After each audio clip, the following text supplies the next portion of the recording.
Cinemajaw is sponsored by Overcast, an independent podcast app that embraces the open world of podcasting instead of locking it down. No exclusives, no premium content, no paywalls. Just a great podcast app for everyone. Get it for free in the App Store. And we thank them for their support.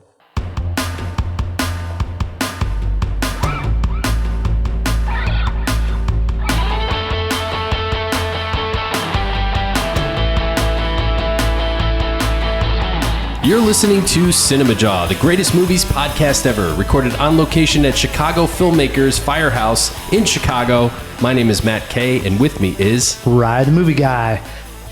Usually I say sitting alongside us is Filmy and Phil, Matt. He's in Seattle. But he is in Seattle. We will address that in the middle of the show here. It will be addressed. Yes, he is not gone. You will hear Phil again. But you mentioned something here, Matt. We are recording at Chicago Filmmakers. Yeah, I've been wanting to come to this location for a long time. They're a film advocacy group. We're going to talk a lot about it with our guest, but they just got this firehouse a couple of years back, 3-4 years back.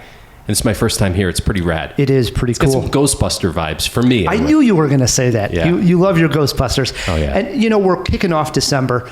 We have a new theme, but we also thought, what a way to get everybody into the holiday spirit and cover our top 5 favorite doomed romances in movies, Matt. Nothing says holiday cheer like doomed romance, right? You know, when this list came up, I actually was skeptical. But then looking at the list, there are so many great movies that deal with doomed romances. Oh, yeah. Tons. Some of the best ones. I agree. To help us with that list is going to be a great guest who's going to be joining us very shortly. Yeah. In a few minutes, Floyd Webb. He's a filmmaker. He's the programmer of Black World Cinema, board member of the Chicago Filmmakers, and he also has a new movie coming out called Chameleon Street. Can't wait to talk to Floyd. Yeah, it's an older movie, but they're presenting it here. But we'll talk to Floyd about that. Besides that, Matt, in honor of Steven Spielberg remaking West Side Story, I thought this is a good time, Matt, for you to take Floyd on in Spielberg cast movie trivia. Okay. I'm going to give you the cast. You tell me which Spielberg movie that cast belongs to. All right. Pretty simple. Let's see how that goes. You're probably going to lose. And we should say we have a new theme this month. It's December, last month of the year. We have celebrated actors, actresses, directors all year long, and we had to come with somebody strong here in December. He has a new film out. I actually saw a screening of it already. It is entitled Nightmare Alley. We went with Bradley Cooper for the month of December. Yeah. We've been voice of Rocket himself. We've been fans of Bradley for quite a long time. Yeah. So this will be a fun celebration. Let's kick this podcast off with a Bradley Cooper fact. What do you got, man? Well, actually, we're going to start off by letting you know where Bradley started off. Cooper said that his first television credit was on Sex and the City. He played a character named Jake the Downtown Smoker, and he has a pretty memorable experience from it when he was driving a stick shift with Sarah Jessica Parker, and he said, I thought it went well when I learned on a Volkswagen, but then I was driving a 1962 Porsche convertible where the clutch was as if I was driving a bus, he said. And then he said, and Sarah Jessica Parker was in the passenger seat. They very quickly took me out and put a stand in the driver's seat until we arrived at the location. That's good stuff right there. Good stuff. Bradley. He's the man. He is. We will have a review probably in a week, maybe 2, of Nightmare Alley. I liked it, though, a lot, Jawheads. All right. We ready to get the show rolling? I am. As you mentioned, Matt, Floyd Webb, he is a board member of Chicago Filmmakers, also runs the Black World Cinema program here at Chicago Filmmakers, which is presenting the film Chameleon Street. Floyd Webb, welcome to Cinemajaw. Hi, how are you guys? Doing well. I said it was a new film, but you mentioned it's a revival. An old film. It's an old film. Yeah, it was made in 1980. I think it was 1988 or so, by Wendell Harris. It was it won at the at Sundance. I don't get these. I didn't bring my notes, so yeah. But he won at the Sundance Film Festival. He got picked up. He was there the same year that Steven Soderbergh's film was there. Sex Lies and Videotape. Sex Lies and Videotape. Oh, okay, yeah. And they became friends, and he started working with him after. Chameleon Street was very controversial for a number of reasons. It got really mixed reviews from film critics who don't really. Sometimes film critics don't know very much, and tough crowd. They don't know as much as audience a lot of times, right? So I agree with you. Yeah. I keep trying to tell this guy. And his film. So what happened was his film actually got bought, but they shelved it, and instead of putting his film out or remaking his film, they made Catch Me If You Can, which was the very same subject. But it didn't star... The Frank Abagnale film where he's scamming his way around the country? Yeah. That's what Chameleon Street is about. Chameleon Street is about a real guy, a real guy who was a con artist. He was a surgeon. He was an airlines pilot. He did everything, right? And this was a real guy that lived in Detroit, But not Frank Abagnale, different person. No, this is a black guy. Okay. Who did the same thing. Right. Wow, I got to see this. And so, so that film got deep sixed, and the film just got deep sixed, man. I mean, they just took it off. You know how they do. We call it. We say Holly won't, Holly ain't, Holly can't. Because it's just like they'll never do what you expect them to do. And they tend not to do the right things like that. They make most of the films that I like that come out of Hollywood are basically made someplace else and distributed, right? By the Hollywood companies. Yeah. I mean they wouldn't know a good film that if you walk into look, I've had to do this, right? I've had to be out there. If you don't walk in a place and say, I got a brand new idea, it's just like X. Yeah. If you can't do that, they don't know what you're talking about. Yeah, you got to have that elevator pitch, I've heard many of these, actors and producers and directors in interviews, and they say it's almost a miracle that any movie even gets made. Yeah. Because it takes so long, for so many people to believe in the project. And you've got to have these visionary people, of which I'm sorry to say there ain't a lot. There's just not, there's just not a lot of people with those kinds of visions to see these different things. I mean, like all the projects I've done, all the projects I work on, and the ones that are successful. I got one. I just got somebody called me from L.A. and they wanted to help, and they put some money in. And that was just a fluke. Well, I shouldn't say it was a fluke. They're really nice people. I was really surprised because, like I said, Holly won't, Holly ain't, Holly can't, and Hollywood, right? So I was very surprised. They're really nice, respectful people. It bothers me they call me Mr. Webb all the time, but I am old now, so everything that I do, I look for international partners. Yeah. Well, one of the great things that you're doing with Black World Cinema is bringing these movies to Chicago. So you do it. There's a screening room here at Chicago Filmmakers. Right. It's downstairs from where we're recording. Again, it is an old firehouse, and if historical architecture too. Yeah, if you could picture but they took out the pole, man. I was looking for the pole. Screening room on the pole. Come upstairs. But if you could picture the big room where the fire engine would be, they have converted that into about a 60-seat movie theater, and a real cozy little area. Surround sound. Yeah, it's pretty cool. Yeah. It's really neat. And so tell us a little bit about Black World Cinema and what people can expect. Black World Cinema came about at Chicago Filmmakers in 1982 when I was a young man and still had hair. I started a film festival called Blacklight in 1982, and that came out of another festival that had there were virtually no black film festivals back between 1975 to about 1990. There were very few black film festivals. Yeah. We came about because I had attended a couple of festivals. There was one called the Festival of Three Continents in New York. There was a festival in New Jersey. There was something called the Oscar Michaud Awards in Oakland, California. And so I had gone to these things. And one of the festivals I went to, I started working for Chicago Filmmakers as a projectionist, right? And and saw something I had never really seen before, which was all these experimental films. But with the Blacklight Film Festival, I had gone to a festival in London at the Commonwealth Institute. And it was a black film festival, and I ended up meeting a lot of people that I knew from my other life before I came back to Chicago as a photojournalist living abroad. And all these guys that were working in underground press, that were working in like left-wing journalism, had become filmmakers, right? And so I was like, my God, now I've got this. And then I went to this other event, went to this thing with the Black Filmmakers Foundation in 1979. It was a Black Filmmakers Conference. There hasn't been one since, as a matter of fact, right? Not like that. But we had people come from Senegal. We had people from California, from like L.A., from the L.A. Rebellion. People came. Ben Caldwell, who had this film I and I, which just freaked me totally out, talking about experimental films.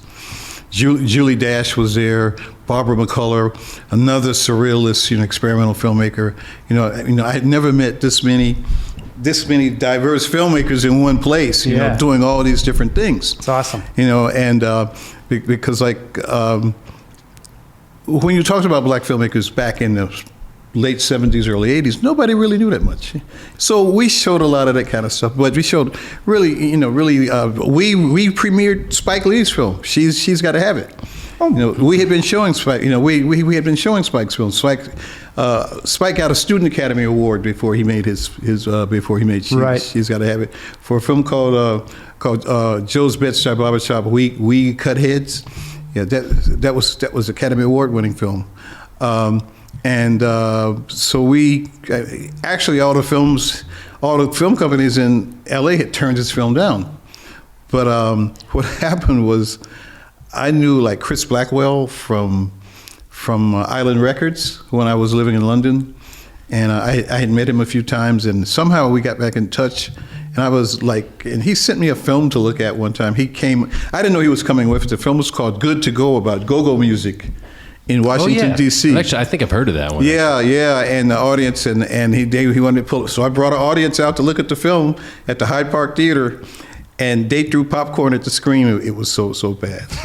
People were throwing popcorn at the screen and walking out. I mean, it was really bad. And I was like, oh, Chris, I'm sorry. He says, you don't have to be sorry. That's why I asked you to bring the people. So on December 11th, are people going to be throwing popcorn at the screen for Chameleon Street? They're not no chance. This is going to be a beauty. This film, let me tell you, go look at the trailer on YouTube. I did. Chameleon Street. Go look at the trailer. I'm interested. This is the craziest thing. When he gives the etymology of the word motherfucker, that is one of the funniest moments in the film. This guy calls him the N-word, and then he comes back and I think the guy calls him a motherfucker, right? Yeah. And he breaks the word down, and I mean, it's just hilarious. And like when this film was done back, it's interesting when you have films like this that break the mold, right? They break out of the mold, that they break perceptions of what a genre is supposed to be. Black films were supposed to be exploitation films. They were supposed to be, us against the man and blah, blah, blah, blah, blah, and this film was just really intelligent, nicely paced movie. I mean, extremely funny. It didn't fit into the mold. It didn't fit. Yeah, and there's so many films, and like even within that context of blaxploitation films or black action genre, as I call it, right? Mm-hmm. You find so many people attempted to work within that structure to try to do something else, right? Just like in Brazil back around the same time, because there was they were under military government, and people had political messages that they had. So they created something called porno chanchado, which was softcore porn with political messages. Really? Yes. They hid it in the porn. That's crazy. Porno chanchado. Yeah. So so people find ways of getting their messages across. Sure. So like you've got these blaxploitation films, but then you get like a film like The Gifted, which is a science fiction thing. Mm-hmm. This woman actually. The woman who made the film actually went to Mali to live with the Dogon people in the cliffs to learn about the Dogon, because it was about a Dogon ancestor coming to look for their relatives who had been stolen, to look for their descendants that had been stolen and brought to America because they had these special powers, right? And and then there's another film about a cop called which we just screened recently called it wasn't The Final Come Down. That's a Billy D. Williams film that people should see. Billy D. Williams as a revolutionary, which was made after the murder of Fred Hampton, and his company, he started a production company to pay for this film. Billy D did? Billy D. And guess who ended up getting into it? The action filmmaker. Oh my God, he was around for so many years. He made all those B movies. I'm sorry, audience. I'm not as informed as but I've got a bad memory sometimes. He made all those horrible little monster movies that were cheap, low budget film king. Yeah, I know who you're talking about. It's not Russ Meyer, but it's something. He's in the same generation as Russ Meyer. Roger Corman. Yeah, Roger Corman had something to do with the film. He had a lot to do with the film. Anytime his name is attached to something. Oh my God, Roger Corman. I love Roger Corman. I've had the opportunity to spend time with him at the Rain Dance Film Festival in London. Yeah. He would come out to that. Well, December 11th, 7 o'clock, Chicago Filmmakers, come on down. $10 suggested donation. You can pay $5 if you want to. We won't complain. Just come on down. But you got to be masked and you got to have your vaccination card. Do it, everybody. Yeah. And we'll put a link in the show notes, Matt. I'll put the trailer in the show notes as well. Right. And all you anti-vaxxers, it's okay.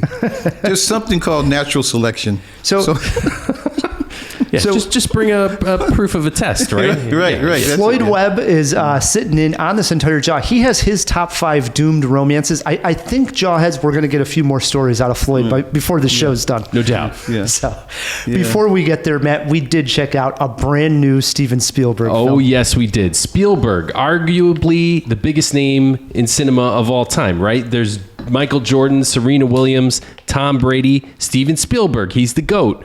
So anytime this guy has a movie coming out, our cinema ears perk up and listen. This year, old Steve gives us his take on the classic musical West Side Story. Will this be music to our ears, or are the Sharks and the Jets just crupped up? Ryan and I headed out to New York City to find out.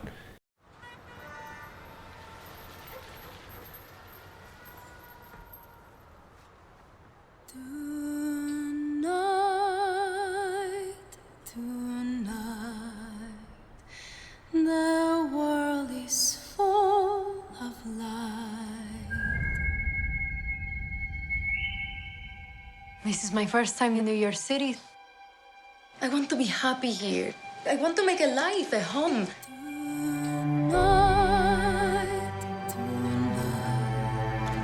Are you ready? Tonight is about family. The first gringo boy who smiles at you. I never seen you before. You're not Puerto Rican. Is that okay? Do you want to start World War III? What do you get when you combine one of the greatest filmmakers of all time with one of the most beloved Shakespearean musicals of all time? Turns out you get a very competent film version of West Side Story, and that's about it. Honestly, Rye, I'm not even sure what I was expecting. The obvious update would have been to play up the racial tension between the Sharks and the Jets for modern social commentary, but sadly, aside from a few outdated slang terms and slurs, the social commentary didn't need updating. Perhaps Spielberg was right to stay his hand on that, but I think it's a worthy critique nonetheless. Another confession, I haven't seen a production of West Side Story since I was a young child, so the story was at least somewhat fresh for me. I think that if this is the way somebody discovers the musical for the first time, they'll enjoy it. Perhaps not as feel-good as Grease, for example, but it's a damn good story, no doubt, and it's going to attract fans of musicals. The songs sing, the punches sting, and the tragedy of it all will leave you properly emoted. My main criticism is that this movie doesn't ever soar. The cast is fine, the music is fine, it's great, it's famously well liked, and the dance numbers are vibrant and colorful. But Spielberg just doesn't ever hit that high note. He doesn't hit that Spielberg note. I didn't feel Steven Spielberg in this movie at all. There's just nothing much extra here. So I say maybe go see it on the stage instead. Interesting.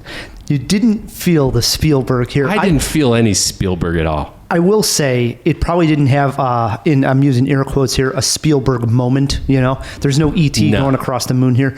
But I want to start with the positives because I got a couple of gripes on it. But everything, the production design, the sound, the costumes, the cinematography, right, all impeccable. I mean, it's almost like a reminder of how good a movie can look, because a guy like me, I'm watching movies, and all of a sudden I see this and it stops me in my tracks for a little bit, like, oh, right, movies can look this good when a master is really behind it, So you got to give it credit on just the craft of all of the stuff on screen looked amazing. So I give him credit.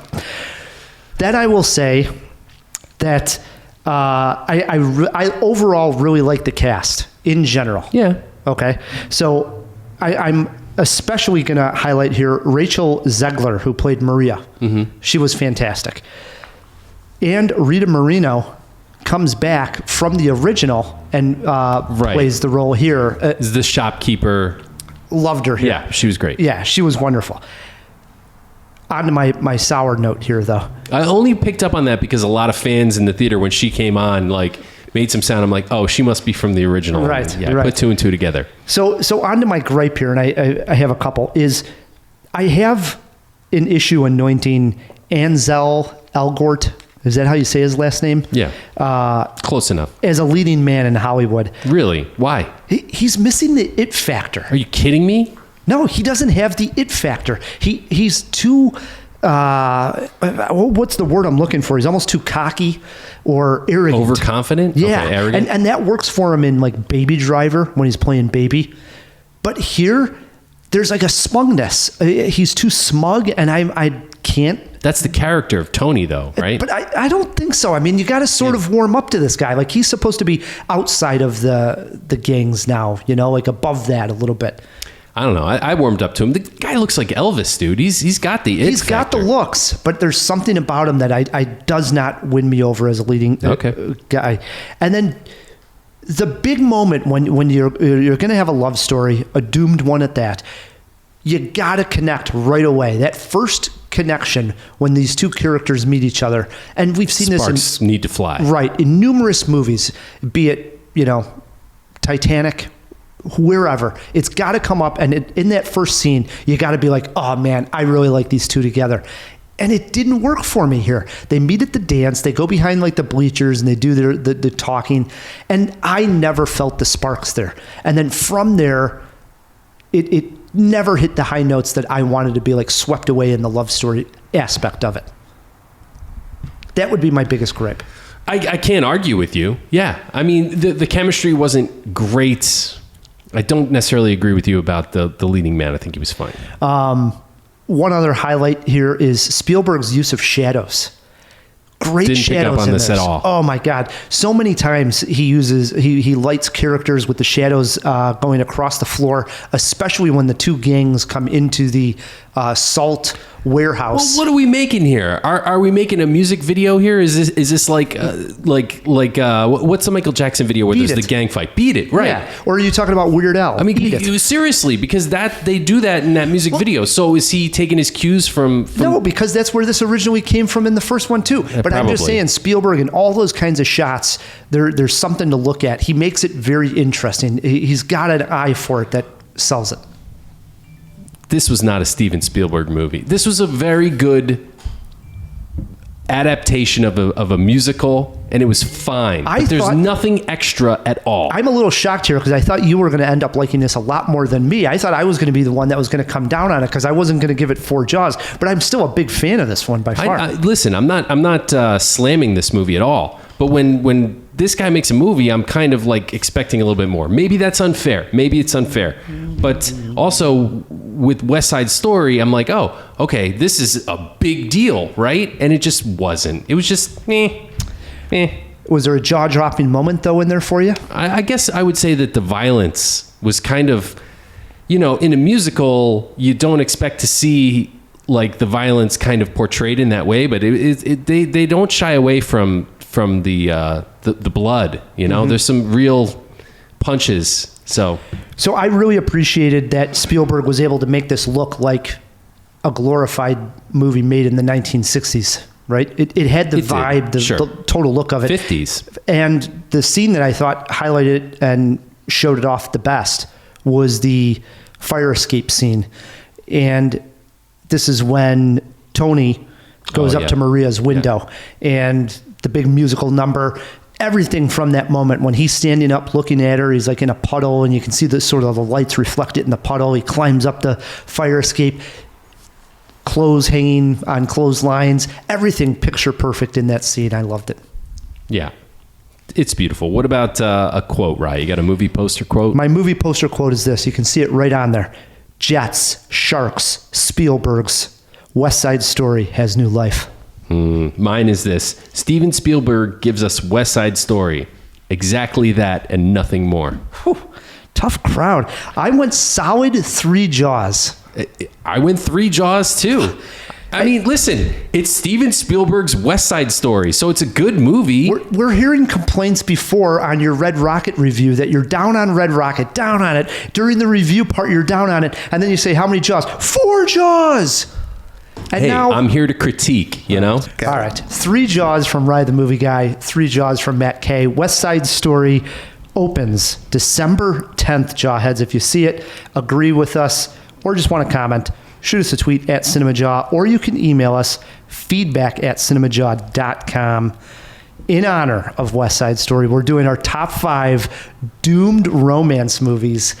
And we were wondering, what would Floyd Webb have on his top 5? Yeah. I mean, he's a total wild card. So we're letting you start off. Your number 5 pick. Just give us your number 5. Okay. Number 5 would be Cane River.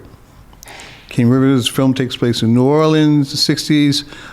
Guy meets a family, aristocratic black family, and it's about color consciousness. It's about class. You know, it's about reconciling history, and they're doomed to be apart because the family opposes their liaison. Right. The class structure. Right, Okay. right. Yeah. Class, color, race. You know, it's a really kind of complex film. So that's number 5. No, We're gonna go. We're gonna go around. round robin. Okay, yeah. Gets us started with a strong pick. Yeah. Okay. What do you got sitting at number 5, Matt? All right. My number 5. It's laughable by comparison. This is the exact opposite end. It's very pop cultural. JD and Veronica from the movie Heathers. You remember this? I do remember Heathers. All right. Shannon Doherty. No, dude. It's Winona Ryder. Oh, Winona Ryder. What did I come up with? And Shannon Christian Doherty. Slater. Yeah. Okay. Doomed romance. The guy was a psychopath. So their love was doomed to fail. It's a good movie. I think it's still relevant to this day. Sadly. Yeah. Christian Slater. Where's he been? I know. He's on TV, right? He did Mr. Robot. And Yeah. That finish, though. We need more Christian Slater. I agree. All right. My number 5 pick. Right when I thought of this movie, this list, I thought of Bonnie and Clyde popped up into my head, and it may pop up. But then I thought, you know what? Here's a movie that came out in 2019 that we have not talked about much on the Jaw, if at ever, and it stars Daniel Kaluuya and Jodie Turner-Smith. My number 5 pick is Queen and Slim from 2019. I still want to see this. This is great. This They go on the run because they're wrongly accused of a murder or something, right? murdering a cop. So what it is they actually meet on like a Tinder date or whatever, first date kind of deal, online dating, and they meet and they go out on a date, and then he's driving her home and they get pulled over for what seems to be just an incidental small thing, and the cop sort of escalates things. Everything gets out of control, and they end up killing the cop. As they believe they were fearing for their lives. And now they're on the run. And the whole world is watching through the news. Right. And it becomes like a Mickey and Mallory type. It really of, does. Yeah. And Kaluuya, everything the guy is in is interesting, no matter what. So Queen and Slim, it's streaming now on Amazon Prime. Definitely check it out. Modern day. Bonnie and Clyde. Yeah. Or what was the one you just mentioned? With Mallory and... Mickey and... yeah. Natural Born Killers. Natural Born Killers. Nice. I Good like pick, it. Ryan. So that was my number 5, Queen and Slim. Into our 4s we go. What do you got sitting there, Floyd? Number 4, If Beale Street Could Talk. Ooh, strong pick. If Beale Yeah. Street Could Talk. Yeah, that thing, I mean, really, it's one of the best films to come out in the past 20 years, in my opinion. I mean, a lot of people didn't know how to review that film. You know, the allyship that you see in that film is so strong, you know, and I think that's what people want. You know, people want the opposition. You know, they want like this sort of like confusion and opposition, but there was a really cohesive, you know, there was a cohesive relationship between all the people in the community, but this romance, you know, this guy, you know, like when I read the book, you know, I was just really sad because the guy goes to jail, you know, and then he ends up in prison and he ain't getting out. Mm-hmm. You know, there's no magic bullet, but there's this spirit. You know, it ends with this incredible uplifting spirit in the middle of all of that. You know, I mean, that was the thing that got me about the movie. So Yeah. If you haven't seen If Beale Street Can Talk, see it. Absolutely. And I was just talking about how I like the cinematography in West Side Story. Mm-hmm. If Beale Street Can Talk is just gorgeous to look at. The period, man, they it's get so it great. down. Yeah. Yep. I remember there was one scene, it's like raining and she has like an umbrella. Right. And I remember looking at it and I paused it and I took a picture of my TV and I was like, this is, I mean, you could hang this as you could artwork. frame it. Yeah. Yeah. It's so gorgeous. So, Yeah. it's good stuff. But that's old school. Every picture a painting. Yep. Yeah. This is some Orson Welles style shit. Every picture a painting. You know. So Nice pick at number 4. Matt, how you following that up? I'm following that up with another musical. Because West Side Story got me thinking about musicals. I'm going with Kathy and Jamie from the movie The Last 5 Years. Do you remember this one? Oh yeah, and this is where they're counting down to the breakup. Is that what it was? This is the. Do you know the movie Memento? Mm-hmm. Okay, where Christopher Nolan tells a story in reverse. Mm-hmm. Imagine Memento if it was a musical, but instead of only one storyline going in reverse, you have 2 ships passing, and it's a story about a relationship that is ended.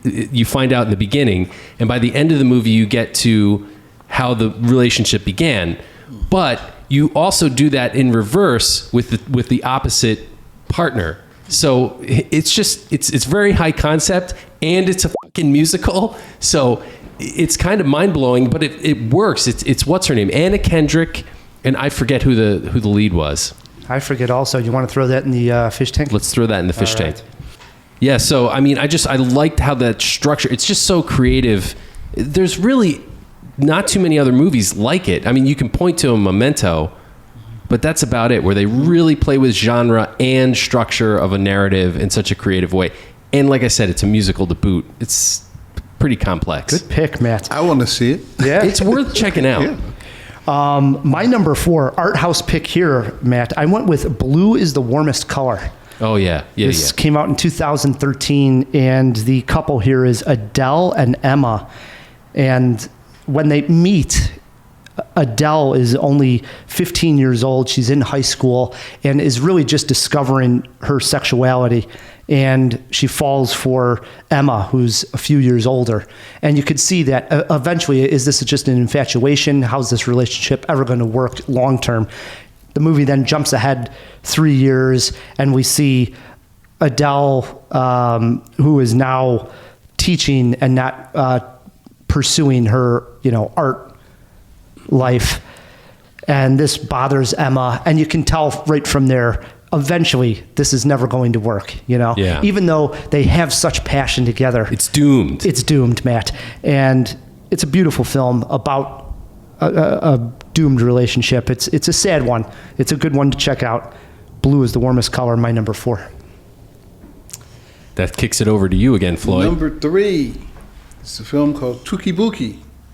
Journey of the Hyena by Jibril Diop Mambeti. Okay, yeah, Touki Bouki. Journey of the Hyena by Jibril Diop Mambeti. It's about a couple in Senegal in the 1970s, and they're trying to leave Senegal to go to Paris. Paris. That's the song that throughout this, they have this dream, and they get involved in these capers in order to raise the money to get on the boat to go to Paris. And the relationship is doomed because, well, I'm not going to tell people. You need to see it. It's on Criterion, by the way. Oh, nice. Yeah. So it's on. Yeah, it's called Touki Bouki, and it's by Jibril Diop Mambeti. But it's a really interesting film. The film won an award at the Cannes Film Festival, I think in 1974, I think it was. And he didn't make another film. That's another film. He didn't make another film for almost 20 years. Because what did he follow it up with? Do you recall? He followed it up with a film called Hyenas. Once again, it was a film called Hyenas. It was going to be called Ramatu, which is it's based on a story by a Swiss writer, Frederick Dumerat, and it's about this woman who is she gets pregnant, and a guy and a shopkeeper. She gets pregnant by the shopkeeper, and he gets two of his friends to classify that they all had sex with her, and she's denounced as a harlot and banished from the town. She comes back 20 years later, a millionaire, and she promises the town that she'll give them everything if they'll kill the shop owner. Ooh. And that's what it's about. Yeah, leave it right there. Yeah, that's Sounds awesome. Yeah. All right, Matt, your number three? Yeah, swings it to my number three. I'm going, Ryan, you said it. I'm going with Faye Dunaway and Warren Beatty in Bonnie and Clyde. I think that's one of the ones that pops right into your mind right away. Mm-hmm. Sort of my pedestrian pick, but doomed romance. We know what happened to Bonnie and Clyde and all the lead that flew through their car. But nevertheless, a fun ride to get there. It was. I just caught this. Just so happened this week on television, regular You watched TV. it again? Not the whole way through, but it was one of those. I was flipping through. I was like, oh my God, Bonnie and Clyde's on television. I got to see this. And it was the scene when she's more or less daring him for the very first time to go rob one of the stores. And I love there's this like. It's a bad thing that they're doing, but there's this, energy about their love. That's like, oh, that's so great when you find that and you have that with someone. They're infatuated with each other, and they get in the car and they drive off, and it's just fun seeing those two young too. Yeah, absolutely. What do you got? My number three, the couple is Satine and Christian from 2001's Moulin Rouge. I thought this might come up. Nicole Kidman and Ewan McGregor. Mm-hmm. And of course, Nicole Kidman is a call girl, and he falls in love with her. It's doomed right from, the way it's going to just break down. And of course, the rich guy is, thinks that Satine is all for him, but really she's in love with the penniless, playwright. Mm-hmm. And the romance starts, the singing starts, it's wonderful, it's Baz Luhrmann, everything, the costumes, it's gorgeous, but of course, there's going to be death involved, Matt, and it's a doomed relationship. So, Moulin Rouge, if you haven't seen it, it's one of my favorite musicals. Since we're doing musicals, Matt, talking West Side Story, yeah. I'm a big fan of Moulin Rouge. That was my number three. Into our twos, what you got there? Number two, Orfeo Negro, Black Orpheus. Not the new version, but the 1959 version that won the award at Cannes. That's the story of Eurydice and Orpheus. It's based on the Greek tragedy. Mm-hmm. But it takes place during Carnival, right? And in Brazil? In Brazil. It takes place in Brazil. Yeah, it takes place in Rio, I think it is, during Carnival. Eurydice comes in and she meets Orfeo, and he's got a girlfriend already, and she's being pursued by this character. I won't say much about the character. And it's about this journey that they take, and their whole descent into the other life. It's really a cycle of life. It's really a cycle of life story, but it takes place during Carnival. It's like very, very pretty. It's tropical. Yeah, it's got to be if it's during Carnival. It's a great watch. So I mean, Nice pick. I was kind of torn between 3 and 2. Yeah. So. Well, if you got more than 5, we can throw a few honorables. I do. Yeah, I have some other ones that Nice. are like really, really worth it. Yeah. Matt, what do you got at 2? All right, at number 2, speaking of Bradley Cooper, I'm going with Allie and Jackson from A Star Is Born. And I mean, I don't know if you're partial to the original, that's fine, or if you're partial to the first remake, that's also fine. But I like the Lady Gaga Bradley Cooper version a lot, a whole lot. And I had seen the Babs version, Barbra Streisand version back in the day. I mean, I was a kid. With Chris Christopherson? Yeah, I was really young. I mean, maybe like 10 years old when I saw that. But this one was kind of closer to home, and it spoke to my generation, and it was really sad. Like watching him sort of fall as she rose. That's the story of A Star Is Born. If you haven't seen this movie, just go see it. It was great. My number 2 pick, 2005, Jake Gyllenhaal, Heath Ledger, Brokeback Mountain. Also had a feeling this would come up. I remember being knocked over on how emotional of a love story this was.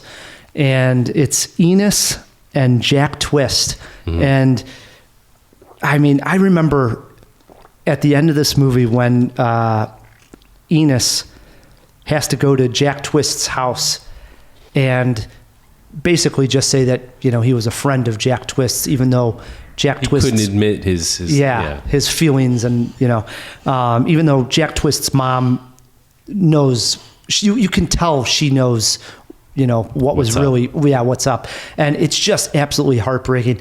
That scene, I remember, just moved me to tears. And then a little later you get the big cinematic moment where Heath Ledger grabs the shirt that Jack Twist used to wear, and he holds it, sort of like hugs it how he used to hug him, just the shirt that is on a hanger, and it just moves you to tears again. But yeah, what a story.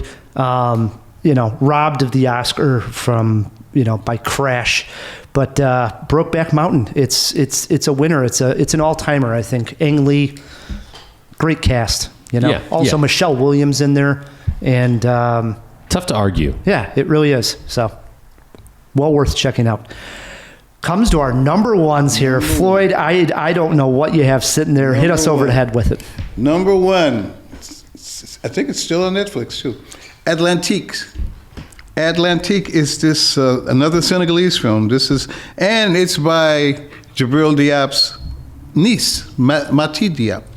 It's the story of 2 lovers, Ada and Suleiman. Suleiman works for this factory building this futuristic tower in Dakar, but they are not getting paid consistently. The people are running away with the money, and the solution is to get away and go to Europe, go to Paris, go to Paris, go to Spain, cut town. And what they do though is they get on these boats, right? And it's about these boat people, the people who get on these boats, and thousands of these guys die every year.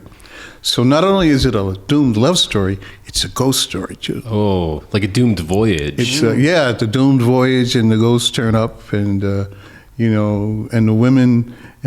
the ghosts come back and court their lovers. It's amazing. It's an amazingly wild movie. This is a recommendation I'm writing down. I know. This is on Netflix. Yes, this is on Netflix. I think it might be on Criterion now. Nice. I mean, this is a good thing about streaming, right? Right. You can get all these. You can get all films. this great stuff. Yeah. You used to have to go down to your video store, and there's a pretty low chance that you would get films from Senegal. Yeah. And we used to have art theaters that would show stuff periodically too, though. Sure, but then you're kind of like at the mercy of their schedule. But now, right, yeah, because video stores, there was, we had some good video stores here that could actually get you this stuff.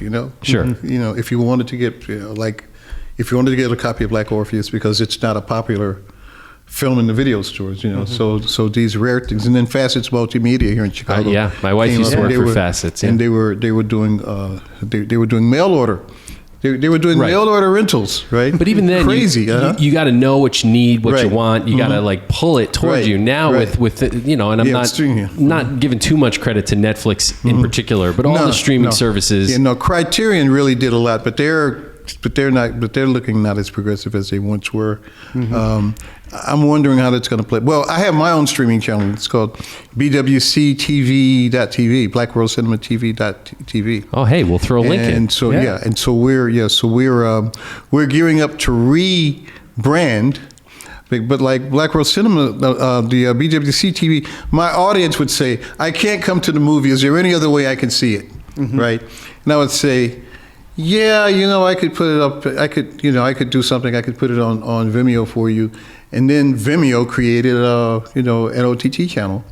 So I started a channel and let people know when we were doing things. And I populated it with a lot of public domain work, of which there's a considerable amount. Sure. And charge people a subscription for us curating the work. But we're trying, but the whole purpose of the channel is to build a big enough subscription base at $4.99 or $3.99. We're doing $3.99 right now, or $39 a year.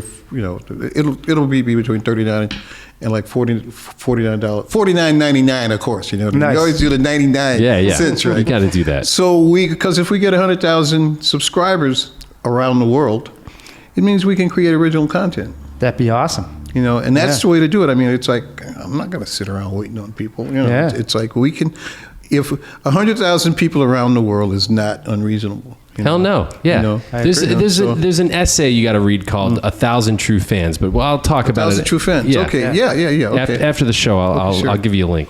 Matt, you're number one. I'm going with one of the most heartbreaking doomed romances. First of all, anytime you top your list with Nicolas Cage, right, You've done something right. You know you're doing something right. Yeah.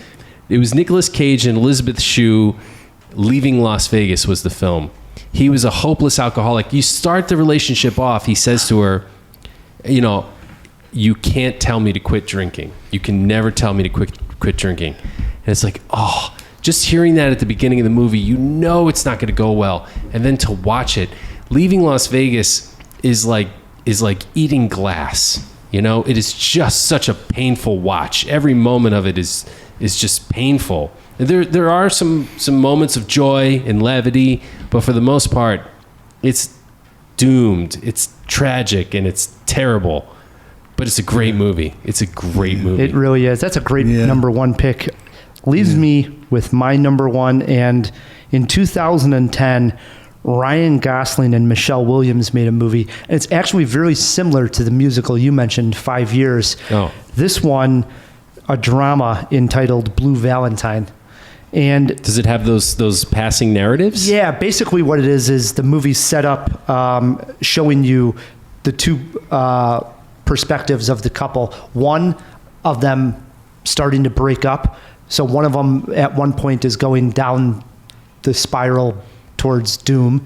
And the other storyline is showing how the couple met and how they fell in love. And it's going back and forth until finally something is revealed early on during their romance. Okay. That makes the heartbreak even harder to see it happen when it really does.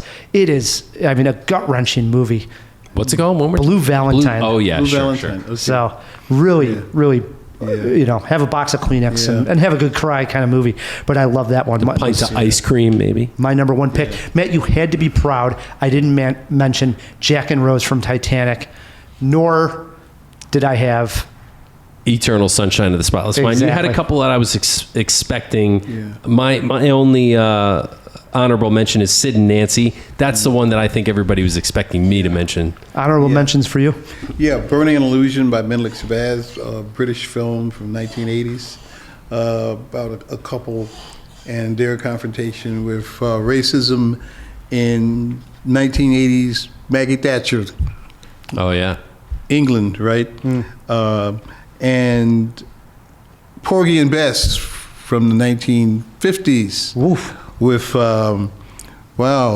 everybody was in this thing. Sammy Davis Jr., Harry Belafonte. No, not Harry Belafonte. Sidney Poitier is in it, yeah. Sidney Poitier, Harry Belafonte. Yeah. He's All great. right, that was our picks for our top 5 doomed romances. If we missed one and you have Twitter pulled up, shoot us a tweet. We are at Cinemajaw, or email us feedback@cinemajaw.com. We are going to take a quick break, and when we come back, we have a quick review of Encounter, plus Matt is taking Floyd on in Spielberg cast movie trivia. Stick with us. Hey, Jawheads. In honor of Bradley Cooper Month, we're giving you this clip of him playing Rocket Raccoon from the original Guardians of the Galaxy classic scene. Enjoy.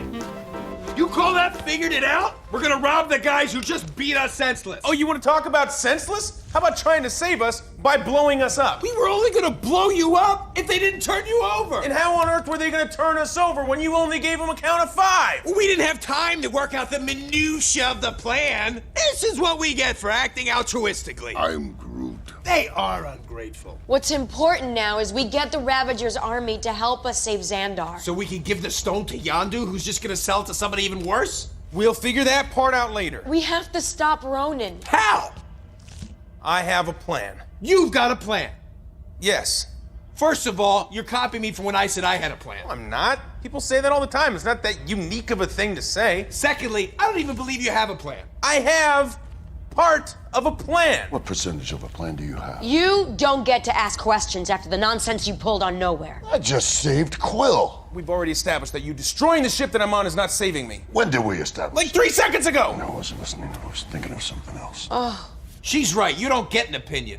What percentage? I don't know. 12%. 12%?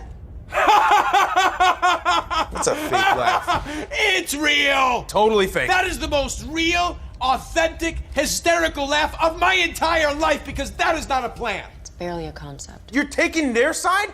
I am Groot. So what? It's better than 11%. What the hell does that have to do with anything? Thank you, Groot. Thank you. Hello, Jawheads. First, we want to say thank you for listening all the time and sharing your passion for the movies. Putting on a podcast every week does require help and support. The easiest way you can help us is through Patreon. To thank you for your support, we have fun gifts and perks to shower you with. Depending on what support tier you select, we have something to thank you for it. Cinemajaw flasks, shirts. The best part is, all patrons, no matter the tier, will get exclusive access to bonus Cinemajaw content. No matter the amount, we are thankful for the support. If you would like to become a Cinemajaw patron, and we hope you do, please visit patreon.com/Cinemajaw, or you can visit cinemajaw.com and click on Support the Show on the upper right-hand side. We couldn't or wouldn't want to do this show without you. Thank you for all your support.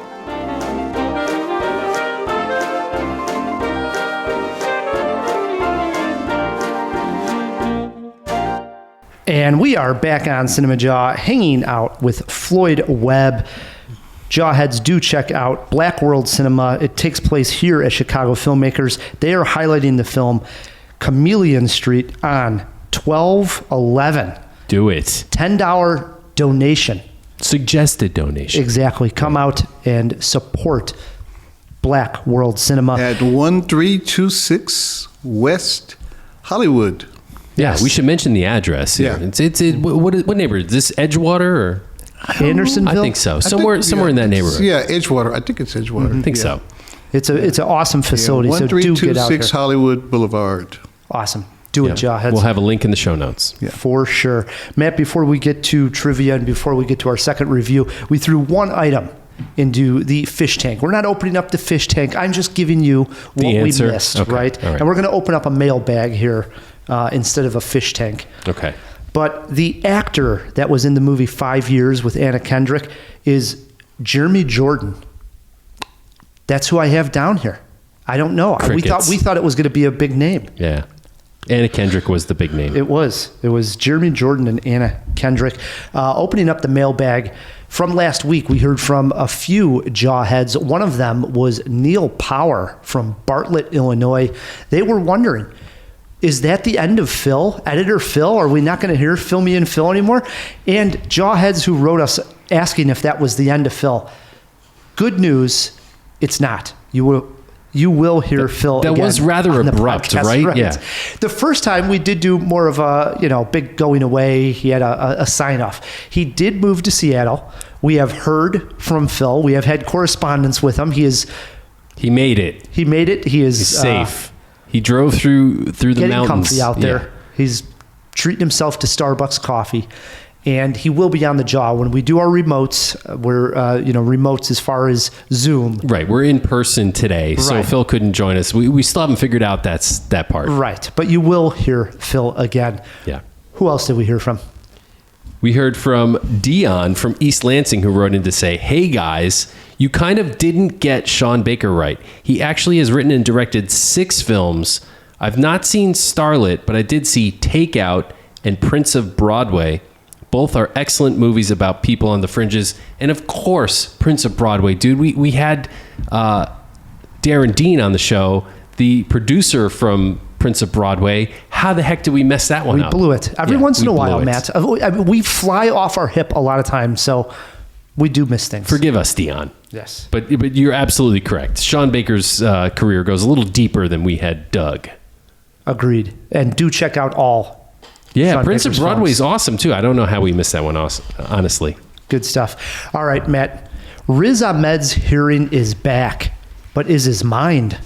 In his latest film, streaming on Amazon Prime, Encounter, he plays a former Marine who believes there's an alien invasion taking place.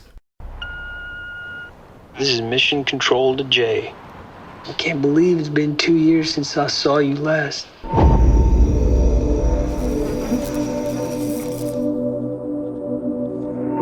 How's Bobby? Miss you both so much. I'm heading out on another secret mission. I want to come see you, but I need to keep fighting. Everything I do is to protect you. Dad, we're back. Come here. Keep your eyes open. The game is called Get in the Car as Fast as Humanly Possible. You gonna let him beat you?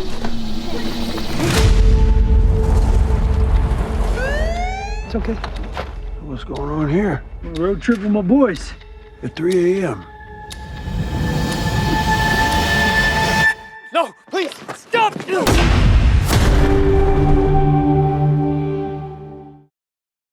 The film opens with a doozy. A meteor crashes on Earth, and a small beetle-like insect comes out.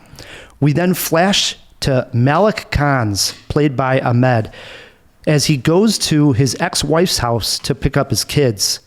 He has plenty of bug spray with him. Malik believes that these beetles will infect humans if they bite.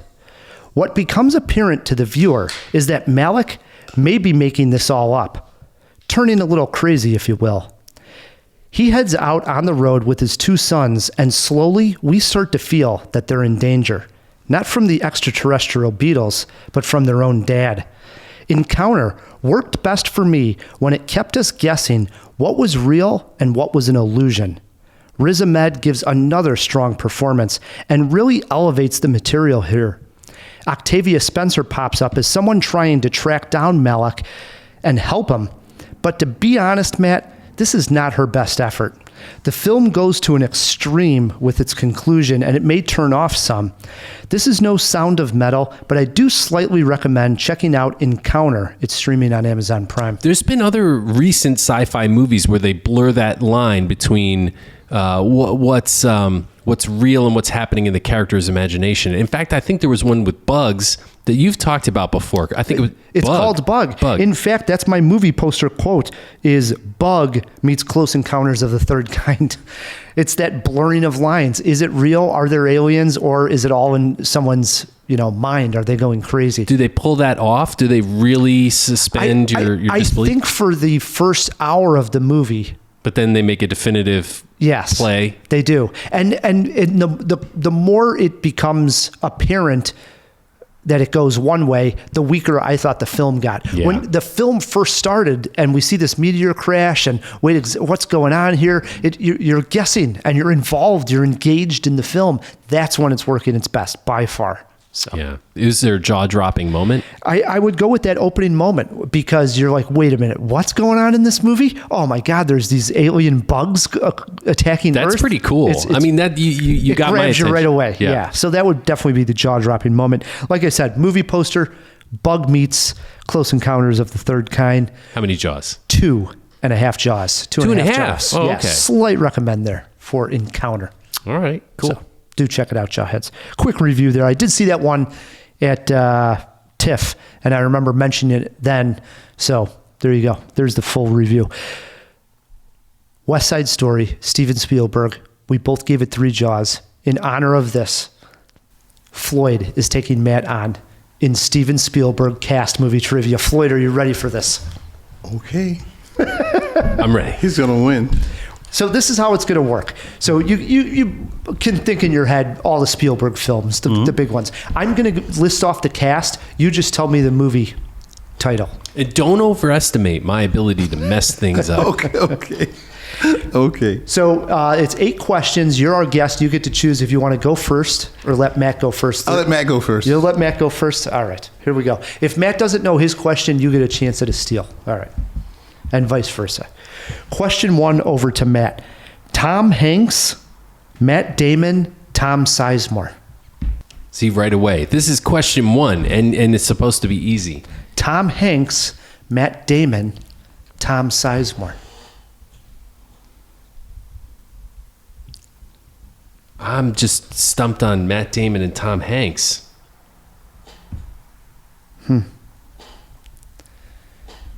I'll give you a hint here. It's directed by Steven Spielberg. Oh, man. That's the hint for all of these. Just so you know. You're running out of time here, Matt. This is a layup of a question. Tom Yeah, you would Hanks, think so. Matt Damon, Tom Sizemore. Forrest Gump. Wow. Wow, that is a bad guess. You get a chance here at a steal. Do you know this one, Floyd? Terminal? Incorrect. Guys, we're looking for Saving Private Ryan. Oh. Saving Private Ryan. Saving Private Ryan. I couldn't come up with it, man. Private Ryan was Matt Damon. Boy, oh boy. Yeah. 0-0 on question 1. Question 2 over What told you about Tom Hanks? What's that? Tom Hanks is in that movie? Yeah. Tom Hanks is... He's in both. He's the teacher. Yeah. Oh, okay. Question 2 over to Floyd. Steven Spielberg directed this movie. It stars Laura Dern, Sam Neill, Jeff Goldblum, and a T-Rex. Oh, the dinosaur movie. Oh, now I got to remember I think you should give him it right on the dinosaur movie. The dinosaur movie. Yeah, but there's been several dinosaur movies. What is it? Something Park. Oh, yeah. We're going to give it to him. Jurassic Park it is. Jurassic Park, yeah. 1-0 Floyd. See, that's a question number 1 right there. 1-0. You had to throw me off with Matt Damon. Right. He threw me off too. Mentioning both of them. Question 3 over to Matt. Leonardo DiCaprio. Okay. Tom Hanks. Christopher Walken. Martin Sheen. Jesus, man. This is hard. Tom Hanks, Martin Sheen, Leonardo DiCaprio. Christopher Walken. And your hint here is it's directed by Steven Spielberg. Oh, wow. That's very helpful. Stepford Wives. Oh, my God. You are bad with these cast ones. I'm telling you. This movie actually came up earlier on the podcast. Oh. Floyd, you got a chance for a steal. Do you know this one? Catch Me If You Can. It is Catch Me If You Can. Yeah. Absolutely. I should have known I'm that. doing better than I thought. My God. 2-0 Floyd. Question 4 is over to him. Oh, boy, this is a tough one. Spielberg directed Dustin Hoffman, Robin Williams, and Julia Roberts. Any guess here? Dustin Hoffman, Robin Williams, Julia Roberts. I can't remember any film with Dustin Hoffman and Robin Williams. That's See, that's what messes me up. yeah. Robin Williams and I have no idea. Wow. Matt, you got a Patch chance. Adams. We're looking for Hook. Hook. Oh, man. Hook. Oh, okay. 2-0. Floyd's still in the lead. Okay, I'm going to concentrate now. Matt, question 5. Mm-hmm. Tom Cruise, Samantha Morton, Colin Farrell, Max Van Sydow. Tom Cruise, Samantha Morton, Colin Farrell, Max Van Sydow. Directed by Steven Spielberg. Anything. Bridge of Spies. Ooh. Incorrect. Floyd, you got it. I have no idea. No idea. That might have been my first actual Steven Spielberg movie guess, though. We were looking for Minority Report. Minority Report. 2-0. Question 6 over to Floyd. Steven Spielberg directed Whoopi Goldberg, Danny Glover, and Oprah Winfrey. Oh, Color Purple. 3-0. Floyd. When you're talking about there's no Spielberg moment in West Side Story, I remember the Spielberg moment in Color Purple, where when her sister comes back and she's got this flowing fabric looking like an alien standing on the horizon. Yeah. I was like, da, da, da, da, da. I love it. 3-0 Floyd, and he's won at this point because there's only 2 questions left. Matt, you got to get one of these. All right, I got to get on the board at You're least. going to love this one. Question 7. Is it Tom Hanks again? And to be honest, I actually thought the first 6 were very easy, so I made 7 and 8 very hard. I'm sorry. But question 7. Tom Hiddleston, Emily Watson. Wait, you mean Emma Watson? No, Emily Watson. I don't even know who you that don't even is. know who it is. And Benedict Cumberbatch. In a Steven Spielberg movie. I don't know if you're going to get this one. It's got to be pretty recent. War Horse. Oh my God. That was correct. That's a total guess. Total guess. That's the one he gets. Holy cow. Yes, War Horse was correct. Total guess. 3-1. They show, you know how I know that? They showed it at Movies in the Park, and I can see Movies in the Park from my window. Okay. Because I live right by a park. And I saw Tom Hiddleston. There you go. Yeah. Last question is over to Floyd. Spielberg directed Eric Bana, Daniel Craig, and Jeffrey Rush in a movie. Daniel Craig in a Spielberg movie. Yeah. Right? That's the key. That's the key. Daniel Craig in a Spielberg movie. I don't know. Wait. No. He didn't direct the Golden Compass, did he? No. Incorrect. We were looking for Munich. About the Oh, yeah. Olympics. Yeah. The Golden Compass wasn't a terrible guess. And the terrorism at the Olympics. No, it wasn't a terrible guess, but Spielberg did not direct the Golden Compass. All right. Floyd wins this one 3-1. Can I get a handshake here? Yeah, there you go. Yeah, okay. Well done. My God. Fist bump. There you go. He does win this one, Floyd. If it came down to a tie, we call it a jawbreaker. This question actually would have been to Matt. Oh, wow. Spielberg, best living director or no? Well, I said he was the GOAT. No, he's not the best living director. He had his moment. He is. He's still the best. Oh, he living is. director. Oh, I got that one wrong. The real jawbreaker was this. Age of Oprah Winfrey closest to. Matt, you got to guess. Oprah. How old's Oprah? I think Oprah's in her 60s, maybe 62. Lock him in at 62. Floyd, you got to guess? 68. Give that one to Floyd. 67 on Oprah. Yeah. And she's going to be 68 in January. Yeah. Wow. Yeah. He's on top of it. Yeah. Wow, she was going strong for a long time. Yeah. Yeah. Good Yep. for Oprah. Yeah. Getting out there. Brings us to the end of a great jaw, and this has been a blast coming out to Chicago Filmmakers, and just great to see the whole operation here. Great to meet you, Floyd. Thanks for coming on Cinemajaw. Yeah. Thank you. Thanks for having me here. Okay. Matt, we also got to thank our sponsors. Yep. Thanks to Overcast and to the Chicago Podcast Co-op who help us get great sponsors like them. Yes, and even though he's not here, thanks to Fill Me In Phil. Always thanks to Phil. Always thanks to him. And thanks to all of our listeners, and especially our Patreons. Yeah, thanks Patreons. Hey, if you're not signed up already, do it because we're doing new things for the holidays. We're going to send out some packages, care packages to our patrons, and we're dropping some Matrix reviews up. Yeah, on there, so. how about a retro review on the 3 Matrix movies prior to Matrix 4? Yeah, I you got watched to do all, that. I watched right? all 3 over Thanksgiving. If you're not catching up with the Matrix movies, you can do that with us. Yes. So there you go. I'm excited. Until next week, I'm Ryan the Movie Guy. I'm Matt K. And keep on jawing about the movies.